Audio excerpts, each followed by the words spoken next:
कुतस्ते नारायणं नमस्कृत्य नरं चैव नरोत्तमं देवीं सरस्वतीं व्यासं ततो जयमुदीरयेत् श्रीलक्ष्मीनाथसमारम्भां नाथयामुनिमध्यमाम् अस्मदाचार्यपर्यन्तां वन्दे श्रीगुरुपरम्पराम् अञ्जनानन्दनं वीरं जानकी शोकनाशनं कपीशमक्षहन्तारं वन्दे लङ्काभयङ्करं भक्तिभक्तभगवन्त गुरु चतुर्नाम वपुएक इनके पद वंदन किए नासत विघ्न अनेक श्री श्यामाजू के पद कमल जब लग हृदय नवास श्याम भ्रमर आवत नहीं तब लगता के पास।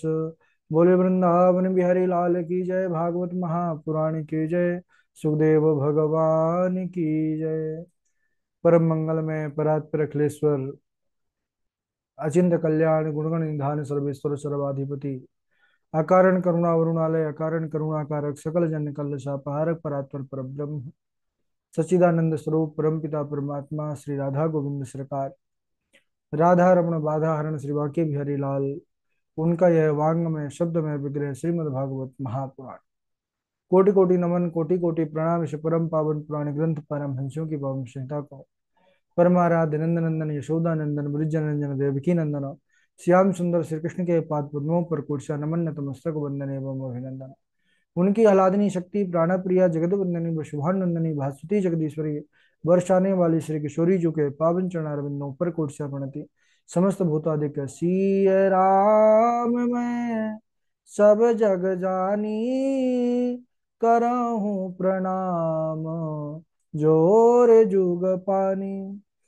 हम सबका परम सौभाग्य की भागवत साप्ताहिक कथा सीखने का सद संकल्प विचार लेकर के एक स्थान पर एक साथ जुड़कर इस पावन पुराण श्रीमद् भागवतम की तैयारी कर रहे हैं। नवरात्रि का यह पावन शारदीय नवरात्रि का पावन महोत्सव और इस समय प्रायः सभी माँ भगवती के पूजा अनुष्ठान उनकी सेवा पर व्यस्त है, इसी कारण कक्षा से नहीं जुड़ पा रहे हैं। और जैसे ही ये नवरात्रि महोत्सव का विश्राम होगा, इसका पूर्णाहुति होगा, उसके बाद सब जुड़ने लगेंगे। लेकिन आप कुछ लोग समय निकाल करके जुड़ते हैं तो बहुत बहुत साधुवाद। हम सब कल चर्चा कर रहे थे कि महाराज ययाति इनका विवाह किस प्रकार देवयानी के साथ हुआ। देवयानी यह ब्राह्मणी है, शुक्राचार्य जी की पुत्री, और महाराज ययाति क्षत्रिय कुमार है। तो इन दोनों का विवाह कैसे हुआ, राजा परीक्षित पूछते हैं कि ये कैसे संभव हुआ। तब हम सबने कल श्रवण किया कि सुखदेव भगवान ने बतलाया कैसे जो दानवराज वृषपर्वा थे उनकी पुत्री जिनका नाम था शर्मिष्ठा, अब ये देवयानी उनकी सखी बन गई और कई सखियां मिलकर के देवोद्यान पर अपना क्रीड़ा करने को गई। तो वहां एक जलाशय पर स्नान करते हुए गलती से उन्होंने देवयानी के कपड़े पहन लिए शर्मिष्ठा ने। तो वह भला बुरा कहने लगी तो वह तो राजा की ही पुत्री ठहरी। वह एकदम क्रोध में आकर के वस्त्र छीन करके कुएं में धक्का दे दिया। बाद में महाराज ययाति आए, बाहर निकाले, उनकी लज्जा की रक्षा किया। तब उन्होंने कहा कि अब हमारे साथ विवाह कीजिए। उन्होंने कहा कि कैसे संभव है। तब उन्होंने बतलाया कि हमको बृहस्पति गुरु बृहस्पति के पुत्र कच्छ का श्राप है कि हमारा विवाह कभी ब्राह्मण कुल में नहीं होगा। इस प्रकार फिर वही महाराज ययाति जो शुक्राचार्य जी के क्रोधाग्नि से अपने यौवनत्व को जो है खो दिए, उन्होंने वृद्धावस्था का श्राप दे दिया था। बाद में उन्होंने निवेदन करने पर कहा तो उन्होंने कहा कि जो तुमको पुत्र तुम्हारी बुढ़ापा लेकर के अपनी जवानी तुमको दे दो, यानी बदला कर ले, तुम ऐसा कर सकते हो। तब छोटे पुत्र पुरु से उसकी जवानी मांगी और उन्होंने दिया कि कोनु लोके मनुष्येन्द्र पितुरात्मकृता पुमान प्रतिकर्तुम क्षमो यस्य प्रसादात विन्दते परम। यानी पिता की ही कृपा से पुत्र के शरीर की प्राप्ति होती है। तो मैं आपको अवश्य प्रसन्नता से अपना यह यौवन प्रदान करता हूँ। अच्छा महाराज, ययाति अपने पुत्र की जवानी को लेकर के हजारों हजारों वर्षों तक जो है संसार के ऐश्वर्य को भोगते रहे, लेकिन बाद में अद्भुत वैराग्य हुआ कि यह जो संसार है, इससे जो है ना, माया मरी न मन मरा, मर मर गया शरीर, आशा तृष्णा त्याग कर हो गए दास कबीर। तो माया और मन, ये दोनों बड़े खतरनाक हैं। तब उन्होंने पुत्र को जवानी वापिस किया, वृद्धावस्था को लेकर के, और वन में जाकर के भगवत भजन करके भगवत धाम को प्राप्त कर लिए। इन्हीं महाराज पुरु के वंश में आगे चल करके दुष्यंत का जन्म हुआ। दुष्यंत एक बार शिकार खेलते हुए महर्षि कण्व के आश्रम पर पहुंचे। वहां पर एक बड़ी सुंदर युवती बैठी हुई थी, तो उनको देख करके, उनके स्वरूप को देख करके मोहित हुए। कहने लगे कि देवी, तुम कौन हो? देखने पर तो कोई राजकुमारी लग रही हो। उस युवती ने कहा कि हाँ, आपका कथन सत्य है। मैं देव अप्सरा मेनका के गर्भ से उत्पन्न हुई हूँ। मेरा नाम शकुंतला है और मैं विश्वामित्र की पुत्री हूँ। महाराज दुष्यंत ने वन में ही गांधर्व विधि से उनके साथ विवाह किया और फिर नगर लौट आए। शकुंतला कुछ समय बाद एक पुत्र को जन्म देती है जिनका नाम हुआ भरत। अच्छा, ये भरत बड़े पराक्रमी हुए।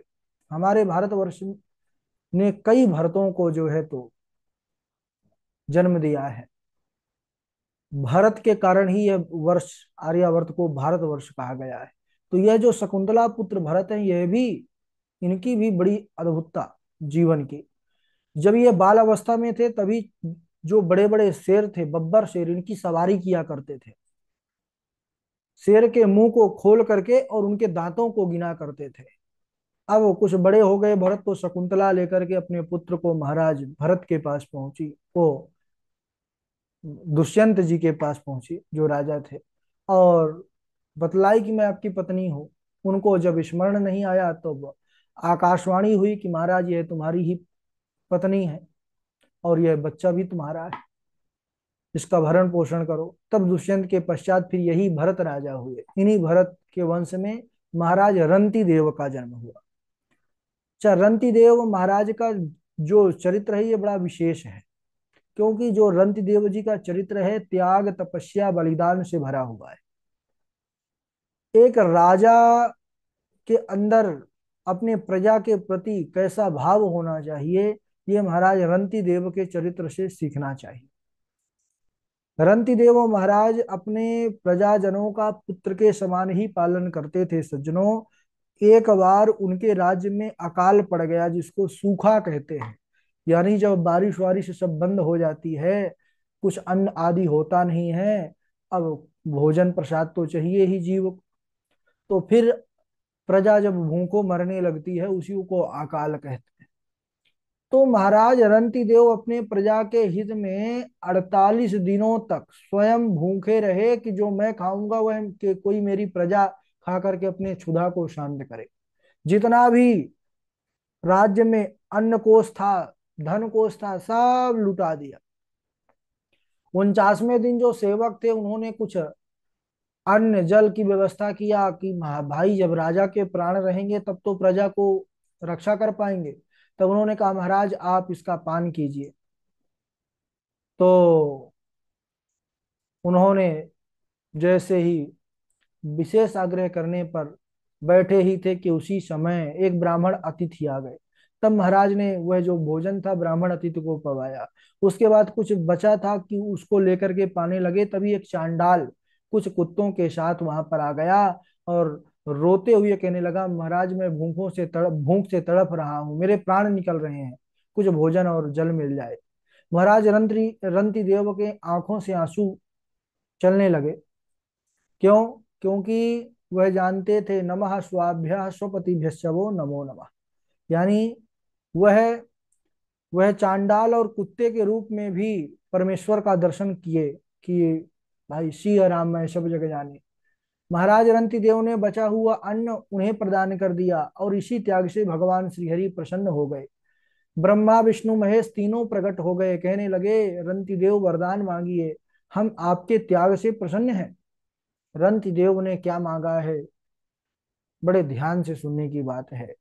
रंति देव महाराज ने कहा कि हे भगवान, नाकामाये हम गतिमीश्वरात् परा मष्टर्धियोक्ता म पुनर्भवं वा आर्तिं प्रपद्येऽखिल देह भाजाम् अंतः स्थितो येन भवन्त्य दुःखा।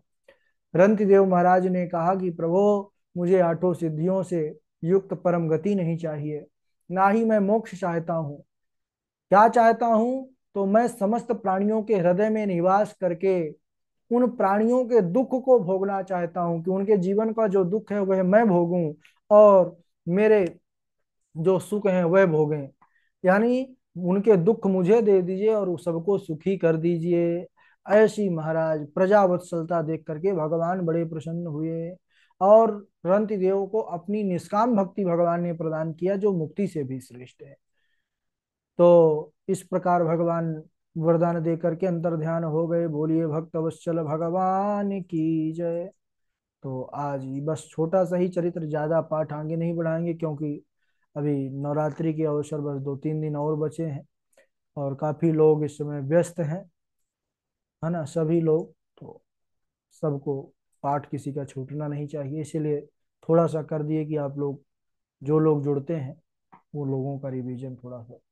श्लोक सुनाएंगे सर्वप्रथम निरंजन कुमार जी हैं, सौम्या शुक्ला जी हैं, शिवानी मिश्रा जी हैं, कृष्णा जी हैं, हर्षिता जी हैं।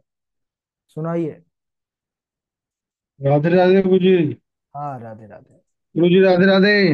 राधे राधे राधे राधे।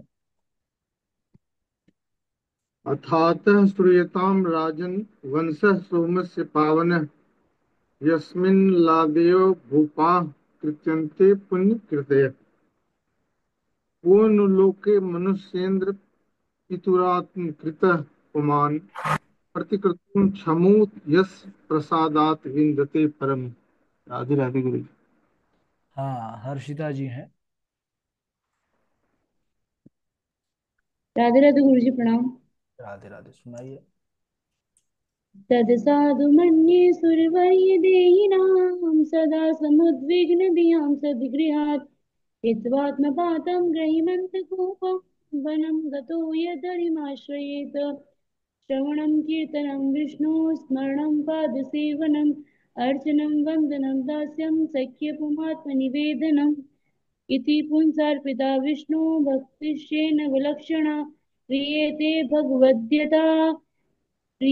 भगवद्यता तन्मन्येदिदमुत्तमम् न मत्प्रणीतं न परप्रणीतम् कुतो वदति शतवेन्द्रशत्रो निसर्गकीयं मतिरस्ति राजन् नियच्य मन्युं कदतास्ममान मतिर्न कृष्णो परतः स्वतो वा मिथो विपद्येत गृहव्रतानां महीयसां पादरजोऽभिषेकम् निष्किञ्चनानां न व्रणीत यावत्। राधे राधे गुरु जी प्रणाम। कृष्णा जी आप सुनाइए।